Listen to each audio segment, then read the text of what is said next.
On টাইমে shipment করব, আদৌ কোনো কিছু করা যেতেছে না। নারায়ণগঞ্জে গ্যাস সংকটে বিপাকে পড়েছে নিটওয়্যার ও ডাইং শিল্প। কমে গেছে উৎপাদন, বাড়ছে লোকসান। সমস্যা দ্রুত সমাধানের দাবি শিল্প মালিকদের। নারায়ণগঞ্জে নিটওয়্যার কারখানার পাশাপাশি গড়ে উঠেছে ডাইং শিল্প, কিন্তু দীর্ঘদিনের গ্যাস সংকটে এখন এ দুই শিল্পই হুমকির মুখে। কারখানায় গ্যাসের চাপ প্রয়োজন 10 থেকে 15 পিএসআই, অথচ মিলছে 5 থেকে 7 পিএসআই। দিনের বড় সময় চাপ নেমে যাচ্ছে প্রায় শূন্যে। এতে অনেক কারখানায় উৎপাদন কমেছে শতকরা 50 থেকে 60% পর্যন্ত। বন্ধ হয়ে গেছে বেশ কয়েকটি প্রতিষ্ঠান।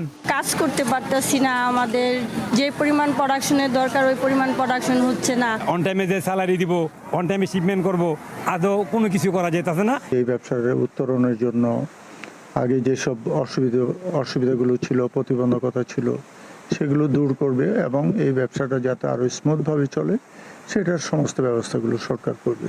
এ অবস্থায় গ্যাসের বিকল্প হিসেবে ডিজেল জেনারেটর ব্যবহার করতে হচ্ছে, যা ব্যয়বহুল। ডাইং শিল্পে মাঝপথে গ্যাস বন্ধ হলেই নষ্ট হয় কাপড়ের মান, ফলে টিকে থাকাই কঠিন হয়ে পড়েছে বলে জানান ব্যবসায়ীরা।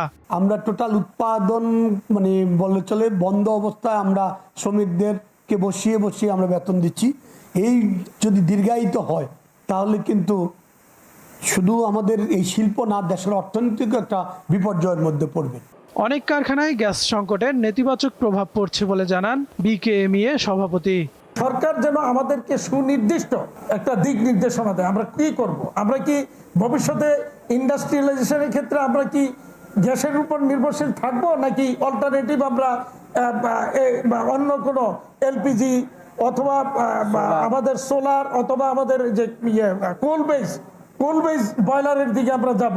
শিল্প মালিকদের আশঙ্কা, দ্রুত গ্যাস সংকটের সমাধান না হলে উৎপাদন ও রপ্তানিতে আরও বড় ধাক্কা আসতে পারে।